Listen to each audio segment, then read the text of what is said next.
কৃষ্ণপুর বিধানসভার নোনাছড়া সহ বিভিন্ন এলাকায় ম্যালেরিয়ার প্রাদুর্ভাব, যদিও স্বাস্থ্য দপ্তরের ভূমিকায় আপাতত পরিস্থিতি নিয়ন্ত্রণে। এরপরও আতঙ্ক বিরাজমান। কিন্তু এই নোনাছড়া আয়ুষ্মান আরোগ্য স্বাস্থ্য কেন্দ্রটি খোলা থাকে মাসে বড়জোর 2 দিন। শহর থেকে গ্রাম, পাহাড়, স্বাস্থ্য পরিষেবার উন্নয়নে প্রচেষ্টার কোনো খামতি রাখতে নারাজ স্বাস্থ্য দপ্তর। এই দাবি স্বাস্থ্য দপ্তরের, তবে এটাও বাস্তব। এমন কিছু কিছু জায়গা রয়েছে যেখানে স্বাস্থ্য পরিষেবার খামতি নজরে পড়ে। এর পাশাপাশি এমন কিছু কিছু জনপ্রতিনিধি রয়েছে যারা এলাকার স্বাস্থ্য পরিষেবা থেকে শুরু করে অন্যান্য নাগরিক পরিষেবা ঠিক রয়েছে কিনা দেখার ব্যাপারে উদাসীন। এর ফলে যা হবার তাই হচ্ছে।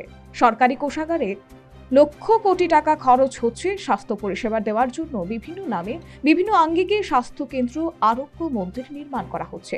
কিন্তু একাংশ চিকিৎসক এবং স্বাস্থ্যকর্মীরা চিকিৎসা পরিষেবা দেওয়ার বদলে বাড়িতে থাকতে স্বাচ্ছন্দ্য বোধ করেন। এমনই ঘটনা মন্ত্রী বিকাশ দেববর্মার নির্বাচনী কেন্দ্রের অন্তর্গত নোনাছড়াতে। এই এলাকায় আয়ুষ্মান আরোগ্য মন্দির বা স্বাস্থ্য কেন্দ্র রয়েছে।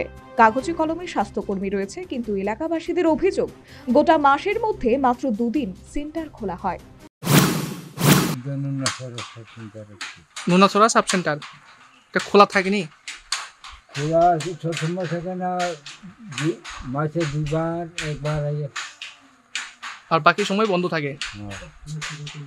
ওই আশা আছে তো। আশা আছে। আচ্ছা, অক্ষণ তো ম্যালেরিয়ার সিজন, ঘরে ঘরে ম্যালেরিয়া, ওইটা একটা লাভ পাইছে, ম্যালেরিয়া পাওয়া গেছে। তো এখানে কি এখানে ওষুধ দেওয়া হয়নি? এমনি অল্প স্বল্প দেওয়া হয়। অন্ত খুলে আপনি কইতেছেন তো খুলেই না। তা কিভাবে ওষুধ পান এখান থেকে? ওই আশা দেয় আর কি। কোন জায়গায় আপনারা চিকিৎসা করান ম্যালেরিয়া? মুখ্যমন্ত্রী তথা রাজ্য সরকার স্বাস্থ্য পরিষেবা নিয়ে সরকার আন্তরিক, আর খোদ ক্যাবিনেট মন্ত্রী বিকাশের এলাকাতে স্বাস্থ্য পরিষেবার বিনাশ। সবচেয়ে অবাক করার বিষয় হচ্ছে এই সময়ের মধ্যে নোনাছড়া এমন একটা এলাকা যেখানে ম্যালেরিয়া আতঙ্কের অপর নাম হিসেবে উঠে আসছে। তারপরেও স্বাস্থ্য কেন্দ্রের তালা খুলছে না নিয়মিতভাবে। সেই জায়গায় দাঁড়িয়ে প্রশাসনীয় কাজ করছে আশাকর্মীরা। উপযুক্ত এবং যথাযথ প্রশিক্ষণ না থাকলেও গোটা এলাকার চিকিৎসা পরিষেবার জন্য এখন সাধারণ মানুষের ভরসা একমাত্র আশাকর্মীরা। অভিযোগ, কৃষ্ণপুর বিধানসভা কেন্দ্রের শিক্ষা, স্বাস্থ্য থেকে শুরু করে পানীয় জল সব ব্যাপারেই সমস্যা। কিছু কিছু পছন্দের লোক বেষ্টিত মন্ত্রী আদতে কৃষ্ণপুর নিয়ে ভাবেন কিনা তা বলা মুশকিল।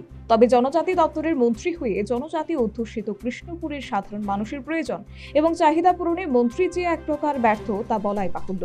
কৃষ্ণপুরের সাধারণ মানুষের প্রয়োজন এবং চাহিদা পূরণে সংশ্লিষ্ট মন্ত্রীর কি নিদ্রা কবে ভঙ্গ হবে, এই গুঞ্জন এখন দিকে দিকে। Bureau report, news vanguard.